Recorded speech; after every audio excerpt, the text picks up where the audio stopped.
नमस्कार दोस्तों, अभ्यर्थी एकेडमी के यूट्यूब चैनल पर आप सभी का स्वागत है। समसामय की कार्यक्रम के पॉइंट टू पॉइंट में आज हम आज के करंट अफेयर्स पर चर्चा करेंगे नवीन प्रश्नों पर।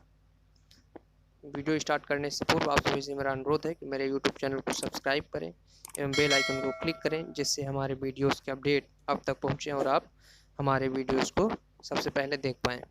आइए स्टार्ट करते हैं। सबसे पहला आज का प्रश्न है, भारत में AI सक्षम माई गवर्नमेंट इसको फुल फॉर्म है, हो सकता है माई GOV इसका फुल फॉर्म माई गवर्नमेंट है ना। कोरोना वायरस हेल्प डेस्क ने कौन से 2 पुरस्कार जीते हैं? प्रश्न है भारत के AI सक्षम है ना, AI सक्षम माई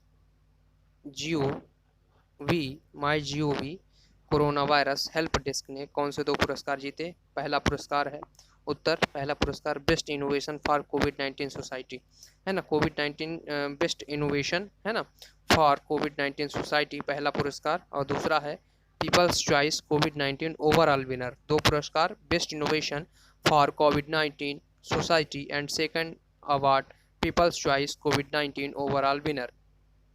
प्रश्न नंबर 1 के बारे में कुछ पॉइंट है। प्रतिष्ठित ग्लोबल लीडरशिप शिखर सम्मेलन एंड AI इमर्जिंग टेक्नोलॉजी महोत्सव कागेक्स 2020 में माई GOV ने पुरस्कार जीते। कौन से ये शिखर सम्मेलन? प्रतिष्ठित ग्लोबल लीडरशिप शिखर सम्मेलन एंड AI इंटेलेक्चुअल इंटेलिजेंस नहीं सॉरी AI यानी आर्टिफिशियल इंटेलिजेंस कृत्रिम बुद्धिमत्ता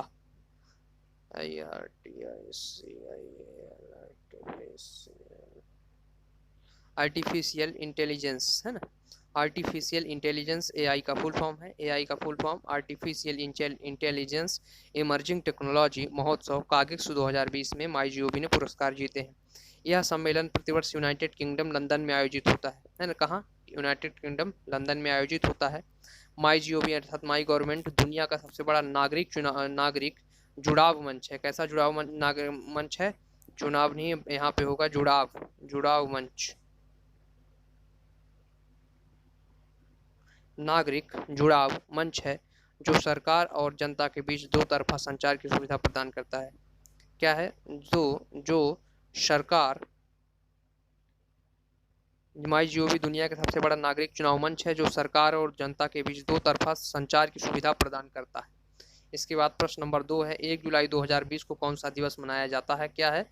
कल यानी बीते हुए दिन को 1 जुलाई 2020 को कौन सा दिवस मनाया जाता है? चिकित्सा दिवस। कौन सा दिवस? चिकित्सा दिवस। इससे संबंधित पॉइंट, चिकित्सा दिवस 2020 की थीम है कोविड-19 मृत्यु दर कम करना है ना, कि कोविड-19 से जो मृत्यु दर है उसको कम करना इसकी इस साल की ध्येय वाक्य थीम है। इसके बाद यह दिवस विधान चंद्र राय की जयंती एवं पुण्यतिथि है, अर्थात इसी दिन इनका जन्म हुआ था, इसी दिन की मृत्यु हुई थी। 1 जुलाई को यह दिवस विधान चंद्र राय की जयंती एवं पुण्यतिथि है। इन्होंने पश्चिम बंगाल के मुख्यमंत्री के रूप में भी कार्य किया था, अर्थात ये पश्चिम बंगाल के मुख्यमंत्री भी थे। यह दिवस पहली बार 1991 में मनाया गया था। कब मनाया गया था? 1991 में पश्चिम बंगाल सरकार ने मनाया था। इसके पश्चात इसको राष्ट्रीय स्तर पर घोषित किया गया। इसके बाद प्रश्न नंबर 3 है आज का। प्रश्न number 3, programming and data science में विश्व का पहला डिग्री पाठ्यक्रम कहाँ प्रारंभ किया गया? क्या? Programming and data science, programming में और डाटा साइंस में विश्व का पहला डिग्री पाठ्यक्रम है ना, यानी ग्रेजुएशन का जो पाठ्यक्रम है वो कहाँ पर संचालित किया गया या प्रारंभ किया गया? तो उस देश का नाम है भारत में। कहाँ? भारत में। ये विश्व का पहला डिग्री पाठ्यक्रम है। कहाँ संचालित किया गया? भारत में। इससे संबंधित पॉइंट है, केंद्रीय मानव संसाधन विकास मंत्री रमेश पोखरियाल, केंद्रीय मानव संसाधन विकास मंत्री कौन है? रमेश पोखरियाल निशंक है ना, ने प्रोग्रामिंग इन डाटा साइंस में दुनिया का पहला, प्रोग्रामिंग डाटा में और है ना साइंस में दुनिया का पहला ऑनलाइन BSc डिग्री पाठ्यक्रम की शुरुआत की। कौन सा पाठ्यक्रम है? पाठ्यक्रम का नाम भी आप लोग याद रखेंगे, BSc पाठ्यक्रम, प्रोग्रामिंग और डाटा साइंस में है ना, प्रोग्रामिंग में और डाटा साइंस में, 2 चीज़ों में, प्रोग्रामिंग और डाटा साइंस में दुनिया का पहला ऑनलाइन BSc डिग्री का पाठ्यक्रम संचालित किया। मानव विकास संसाधन मंत्री कौन है? रमेश पोखरियाल हैं। कौन सा आपका पाठ्यक्रम है? तो उसका नाम है BSc, और किस में है? तो प्रोग्रामिंग एंड डाटा साइंस में है। पाठ्यक्रम आईआईटी मद्रास की मदद से प्रारंभ किया गया। जो पाठ्यक्रम है इसकी जो रूपरेखा है वो किसने तैयार की थी? आईआईटी मद्रास ने, उसकी मदद से प्रारंभ किया गया।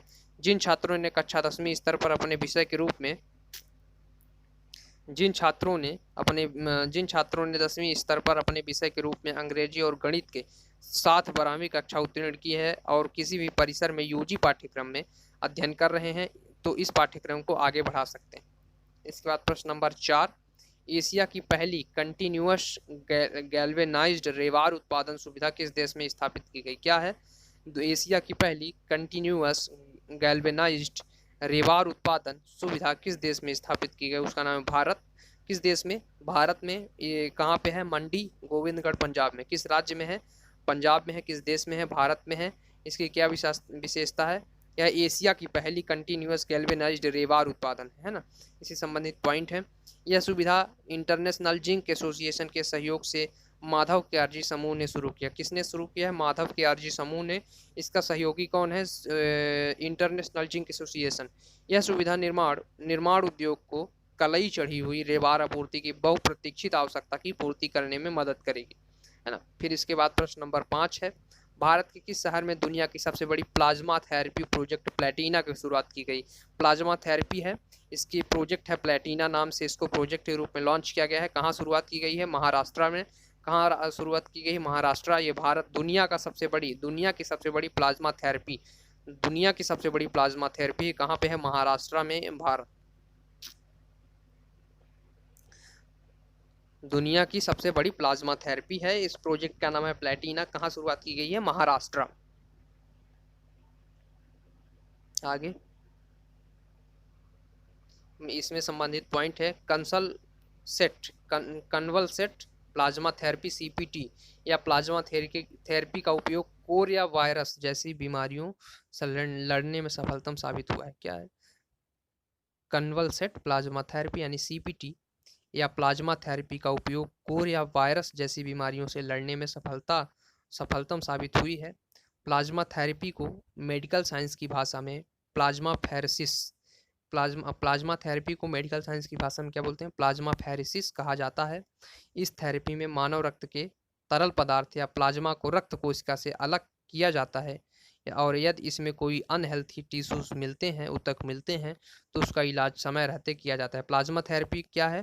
प्लाज्मा थेरेपी को मेडिकल साइंस में मेडिकल की भाषा में प्लाज्मा फेरेसिस कहा जाता है।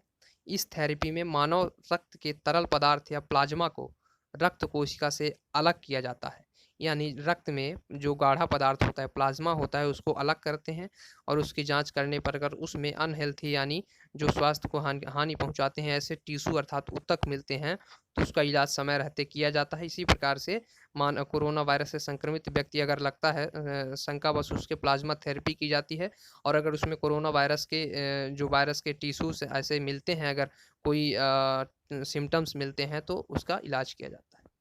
इसके बाद प्रश्न नंबर 6, मलावी देश के राष्ट्रपति कौन बने? मलावी देश के नए राष्ट्रपति बने हैं हाल ही में, वो कौन है? उनका नाम है लाजरूस चाकवेरा। क्या नाम है? लाजरूस चाकवेरा मलावी देश के नए राष्ट्रपति बने हैं। इससे संबंधित पॉइंट है मलावी से। इसके पूर्व यहाँ के राष्ट्रपति पीटर मुथारिका थे। कौन थे? पीटर मुथारिका थे। मलावी अफ्रीका में स्थित एक लैंडलॉक्ड देश है, कंट्री है। इसकी राजधानी लिलोंगवा है। क्या है? लिलोंगवा। इसकी राजधानी लिलोंगवा है। यहाँ की मुद्रा क्वाचा है। क्या है? मलावी की मुद्रा क्वाचा है। किसी देश द्वारा मलेरिया की वैक्सीन ईजाद की गई थी, है ना, तो वो कौन सा देश है? मलावी देश है। मलावी देश के द्वारा मलेरिया की वैक्सीन ईजाद की गई थी, यानी मलेरिया की वैक्सीन खोजी गई थी। कौन सा देश है? यही मलावी देश। इसके बाद प्रश्न नंबर 7 है, संयुक्त राष्ट्र में भारत के नए राजदूत और स्थायी प्रतिनिधि होंगे। कौन संयुक्त राष्ट्र में भारत के नए राजदूत और स्थायी प्रतिनिधि होंगे? इंद्रमणि पांडे। क्या नाम है इनका? इंद्रमणि पांडे। इनसे संबंधित पॉइंट है, इंद्रमणि पांडे 1990 बैच के भारतीय विदेश सेवा के अधिकारी हैं। क्या? 1990 बैच के भारतीय विदेश सेवा के अधिकारी हैं। ये रहा इनका चित्र, आप लोग देख सकते हैं। इसके बाद इंडियन ऑयल कॉरपोरेशन के नए अध्यक्ष कौन बने? इंडियन ऑयल कॉरपोरेशन के नए अध्यक्ष कौन बने? तो उनका नाम है श्रीकांत माधव वैद। कौन बने? श्रीकांत माधव वैद। प्रश्न नंबर 9, ब्रिटिश बुक अवार्ड 2020 में ऑथर ऑफ द ईयर का पुरस्कार मिला ब्रिटिश बुक अवार्ड 2020 में ऑथर ऑफ द ईयर का पुरस्कार किसे मिला? तो नाम है बर्नार्डिन एवरिस्टो। लेखक का नाम है, ऑथर का नाम है बर्नार्डिन एवरिस्टो को ब्रिटिश बुक अवार्ड 2020 में ऑथर ऑफ द ईयर का पुरस्कार मिला। इसके बाद प्रश्न नंबर, प्रतिष्ठित द डायना अवार्ड 2020 की विजेता कौन है? क्या प्रतिष्ठित द डायना अवार्ड 2020 की विजेता कौन है? उत्तर है कविता गुलाटी। कौन है? कविता गुलाटी।